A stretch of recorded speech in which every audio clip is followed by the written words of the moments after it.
Are we born kind, or is it something we actually have to learn and practice over time? You know, it's a question that sits right at the absolute core of human behavior. If you look back through human history, philosophers and scientists have literally argued about this for centuries. Like, are we naturally cooperative, or does society just sort of force us to play nice? Well, today we're unpacking some absolutely fascinating, peer-reviewed developmental psychology that completely rewrites how we view our own helpfulness. And it turns out, the answer to whether we're naturally kind or taught to be kind, it isn't just a simple yes or no. Actually, it's this deeply complex story of neurological evolution. And we're not talking over millions of years, but over the course of your own lifetime. By the time we wrap up this explainer, you're going to see your own daily decisions and, honestly, the decisions of everyone around you in a completely different light. Let's dive in. To really grasp what these developmental psychologists are seeing, let's picture a scenario together. Imagine a busy city sidewalk. A man is rushing to catch a bus. He pulls his phone out of his pocket and, whoops, his wallet slips out, hitting the concrete with a soft thud. Now, walking just a few feet behind him is a 4-year-old girl. And without even a fraction of a second of hesitation, she scoops it up and immediately takes off running after the man, yelling for him to stop. It is just this pure, unadulterated, automatic reflex. Okay, now fast forward a couple of decades.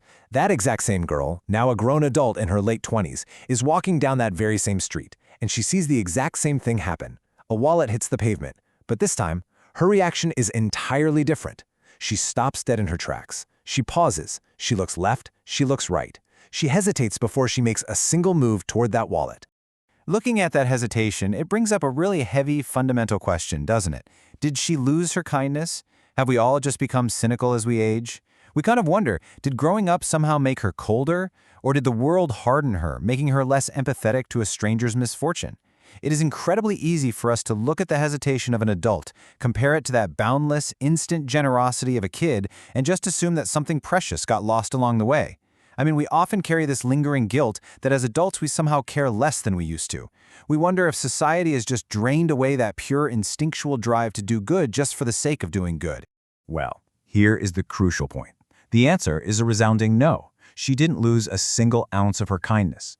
What happened is actually much, much more fascinating. Her brain fundamentally changed. We're pivoting away from a philosophical question of morality here and diving straight into the actual mechanics of cognitive development and neuroscience. Think about it. She still returned the wallet, right? But the neural pathways dictating how she made the decision to return it, they went through a massive physiological upgrade. As we grow, our brains literally wire new connections. The frontal lobe develops, and that shifts our primary control center from these purely emotional, immediate responses to incredibly complex cognitive mapping and situational awareness.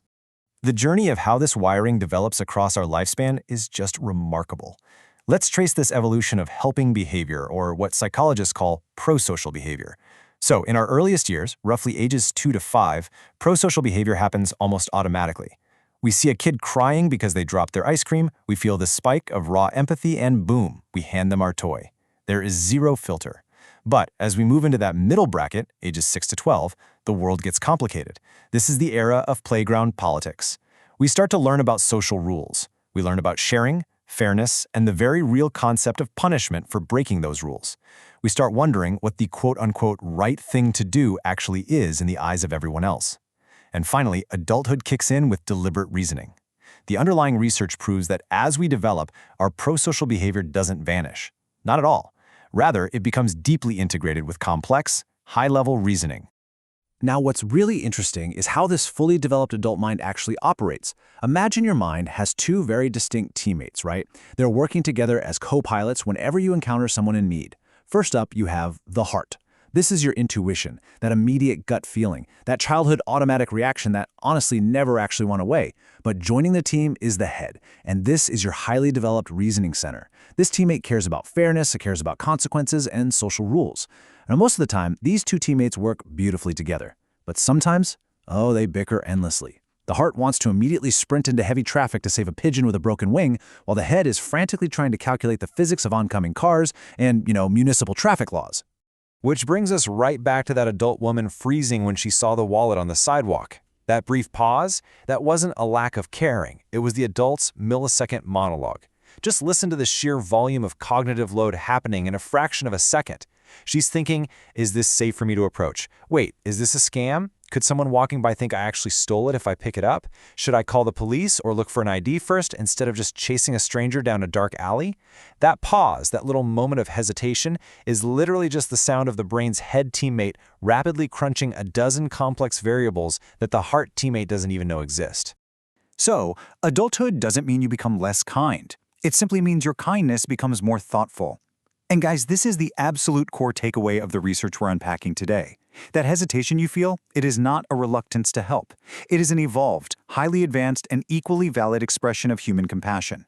You aren't just blindly reacting to stimuli anymore. You're actively strategizing the most effective, most helpful, and most safe way to deploy your kindness into the world. It is, quite literally, empathy wrapped in wisdom. Let's break down exactly what that adult thoughtfulness looks like in practice. Because when the older brain decides to assist someone, it runs a very specific, deliberate reasoning process. Step 1. Weigh consequences. Like, if I chase this guy to give him his wallet, will I scare him? Will I get lost? Step 2. Consider fairness. Is there an ID inside? What if it belongs to someone else and he just dropped it? Step 3. Think about responsibility. Am I even the best person to help here? Should I just give it to a store manager who has a lost and found? In a matter of seconds, both that intuitive urge to help and this reflective step-by-step risk assessment fire simultaneously. It's a beautifully sophisticated version of the exact same prosocial behavior we had as toddlers. Now, because we all have slightly different internal reasoning processes based on our own unique life experiences, the resulting kindness can look wildly different from person to person. Think about your own friend group for a second, like when someone goes through a hard time. You might have 3 perfectly good people who genuinely want to help a distressed friend. One person's reasoning leads them to immediately offer financial support or buy them dinner. Another person's reasoning dictates that, hey, giving structured, actionable advice is the best route. And a third person determines that the most responsible thing to do is just sit quietly and listen without offering any solutions at all. Ask yourself, which one are you? The beauty here is that these are completely different actions, but they are all driven by the exact same neurological drive to help. And that brings us to a really important point. Kindness isn't always loud. It isn't always the dramatic, heroic reflex of diving into a river or chasing a stranger down a crowded street. Sometimes the absolute strongest, most impactful compassion comes from a quiet, deeply thoughtful decision made after careful reflection. The pause, the silence, the calculated, measured advice, the decision to step back and let someone figure it out because it's better for them in the long run.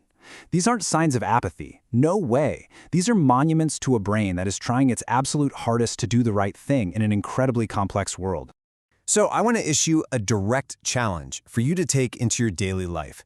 The next time you're in a situation where someone needs help, and a friend, a coworker, or a partner reacts entirely differently than you would, maybe they hesitate, maybe they suggest a pragmatic route while you just want to jump right in. I want you to catch yourself. Stop yourself from immediately asking, do they even care? Instead, take a step back and ask yourself, could they simply be using a different cognitive path to kindness? It completely reframes everything from judgment into understanding. Ultimately, the strongest compassion doesn't come from forcing a choice between your raw intuition and your complex reasoning. It comes from letting them work together in harmony. As this research beautifully illustrates, kindness isn't just a feeling. It's a conversation between your heart and your mind. It's the perfect marriage of your childhood instincts and your hard-earned adult wisdom. So as we wrap up today's explainer, I'll leave you with this to carry with you. The next time you find yourself hesitating before doing a good deed, don't feel guilty. Ask yourself, is your mind holding your heart back, or is it just figuring out the absolute best way to let it lead?